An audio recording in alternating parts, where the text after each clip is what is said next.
Hi guys, and welcome to another video. So I'm very excited for this one because I have been collecting a couple new supplies to play with. Now, one thing that many of you, most of you, probably all of you, don't know is that I'm actually terrified of sketchbooks. And I know it sounds really dumb being an artist and being like not wanting to draw or paint in a sketchbook, but I'm going to change that. I'm going to force myself to experiment and play with the sketchbook to get over my fear of the blank page. So to do that, I purchased this mixed media Strathmore sketchbook, and I saw that Lee Exington, I can't pronounce your last name, I'm sorry, but she's another YouTuber artist, and I actually really love all her stuff. It's very cute, and I have bought a couple of her stickers, bunny stickers of course. And I saw in one of her videos that this was her like new favorite sketchbook. Now I've used Strathmore sketchbooks before, but not the mixed media one. I've used the Strathmore mixed media paper in a separate pad, paper pad, and I really liked it. So I decided, what the heck, I'll get this nice soft cover notebook, mixed media, and fill it up.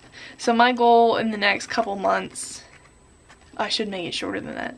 I'll work on what time frame.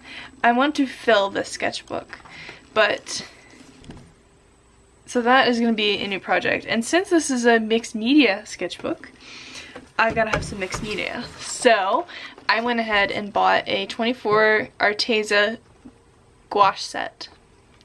Hope I said that right.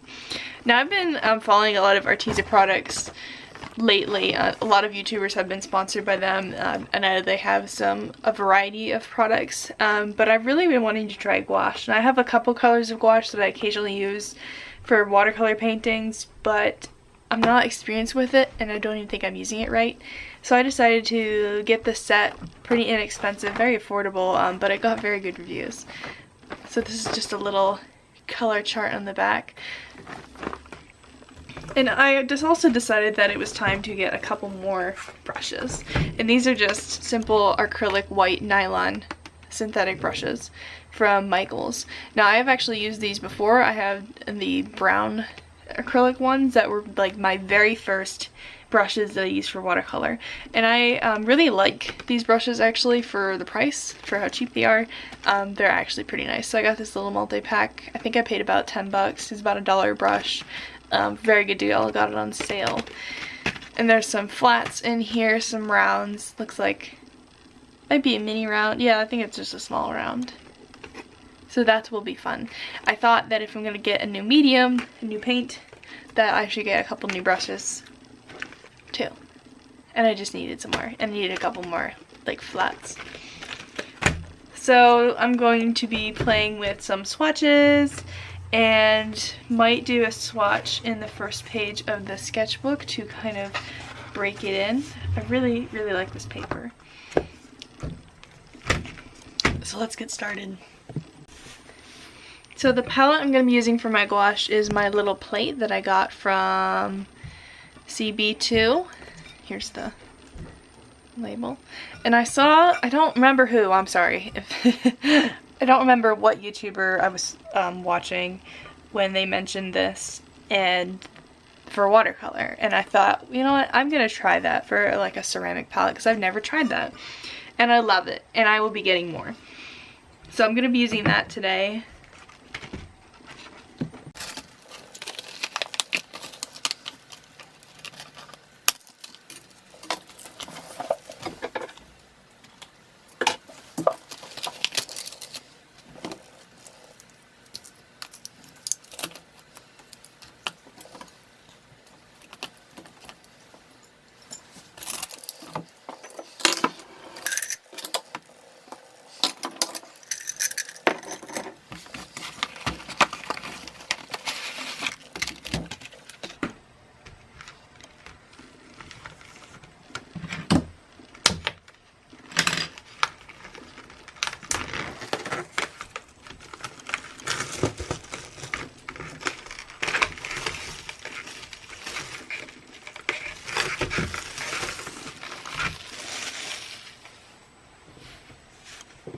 So we're gonna test that a little bit.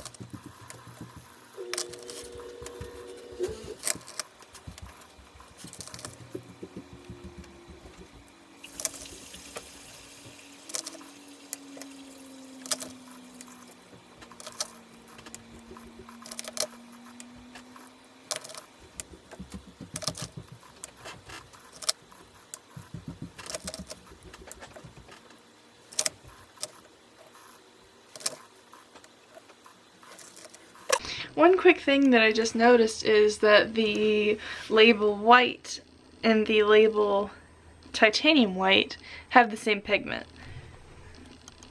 So they both have PW6. So I put the white out, and I'm going to put the titanium white out too, just to see if there really is any kind of difference, because I have a feeling there's not going to be.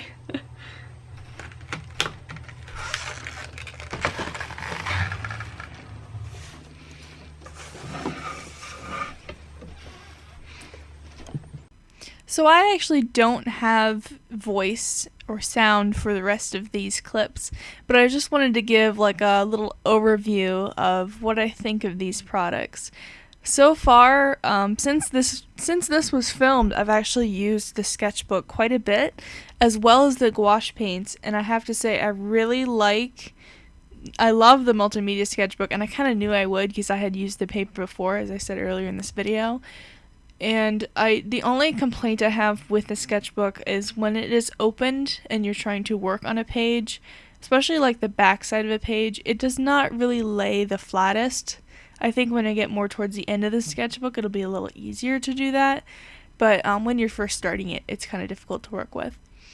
As far as the Arteza Gouache, I have to say I was pretty impressed with the quality of these, and as I'm swatching them out here in the video, you can see that they're very pigmented, which is something I was not expecting for like a student grade and student price range product. The range of colors was really nice. As I said before, as I was pulling out the colors, I actually don't know if that'll make the final cut, but if it doesn't, I was talking about how I wish there was a more phthalo color blue, or that the cerulean color that they include, which is there in the video, was more of a true cerulean or a bit warmer, because it seemed to be just slightly different from their sky blue color, and that was a little bit disappointing. I'm a really big cerulean blue person. I love cerulean blue, so I was really hoping to have some more, more intense cerulean color in that. Other than that, I really enjoyed these paints. They dry pretty well, they layer pretty well. I do recommend using them on actual watercolor paper though, over mixed media, unless you don't want to do more than a few layers and don't want to mess with it too much. I noticed during this portion here, I was using just a regular sketchbook that I got from Jerry's Artorama that has like a kind of cheap textured paper, and I had done some watercolor sketches in it, which I know I posted on my Instagram before, but I never tried gouache with it, and I don't know what was getting into me, but it actually worked pretty well. The paper did warp as expected, and it didn't really like me scrubbing with that synthetic brush, but other than that, it actually held the gouache pretty well. The tape, however, it was not very friendly with, and I knew that when I was painting with it. So just keep that in mind when you're working with gouache or watercolor, any kind of wet media in general. The paper does make a huge difference. And back to the paints, as you can see here in the video, I was starting to do like a little landscape there with a little mountain.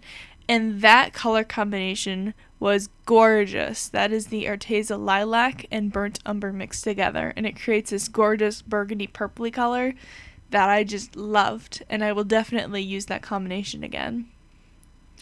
Now, I didn't explain this in the beginning of the video, but on the right hand side, I'm actually using a panel that I put some palette paper on that you use for acrylics, oils, etc. And I decided to use that for my gouache instead of the palette that I had used to swatch, because it was a little easier to clean up, and I was just really messing around with the colors, and because there was actually a time gap between this current video and the video before where I was swatching the colors. And I accidentally, don't do this, I let the gouache dry on that ceramic palette, and that was a horror to clean up.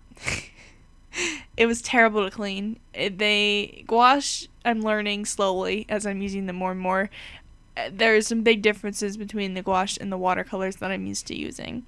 Number one, they don't dry well on ceramic palettes or plastic palettes. They do crack, which is another reason why when you're using fresh gouache, you do not want to layer them too thickly, because it will crack and compromise the surface of your painting.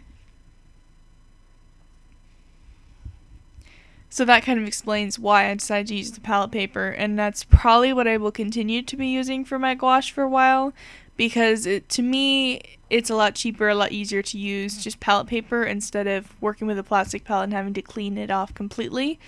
At least with this method, I can leave it dry a little bit and just re-wet it and rework it if I wanted to. Working with fresh gouache, I have to say, is much more enjoyable than working with dry gouache and trying to re-wet it. It does reactivate, but you don't get the same creamy consistency that you get with fresh gouache. Overall, if you're looking for a introductory gouache set like I was, I highly recommend the Arteza Gouache. It was around $20 to buy a 24 pack of colors, and they arrived very quickly. And overall, I'm pretty happy with them. Are there a few things that I would change? Yes, and that's with a lot of things. But for me, for getting gouache to start a new practice of sketching and painting in a sketchbook and working with more opaque mediums other than just oils, it's fantastic, and you can't beat the price point. That's a big thing. That's why I was so impressed, I guess, with the quality of these, because when you get student grade and inexpensive paints, you're not really going to expect much just because they are student grade. But these are really good. So yeah, I'm very happy with my purchase. Just to clarify, I was not sponsored with this video. I bought this with my own money for my own personal art practice, but I just thought I would share this with you guys because I know that this brand has become a big thing here on YouTube, and they've been promoting a lot, and I'd love to try out more of their products. I'm pleasantly surprised with this. So yeah, if you guys want to see more videos like this, kind of reviewing products, I have a lot of stuff that I would love to review, that I need to figure out how I'm going to do that. I'm a really big advocate for products that work well and that fit within a budget, because as a college student now, I don't have as much funds to spend on fancy products. I think I've come a long way with the quality of the products that I use.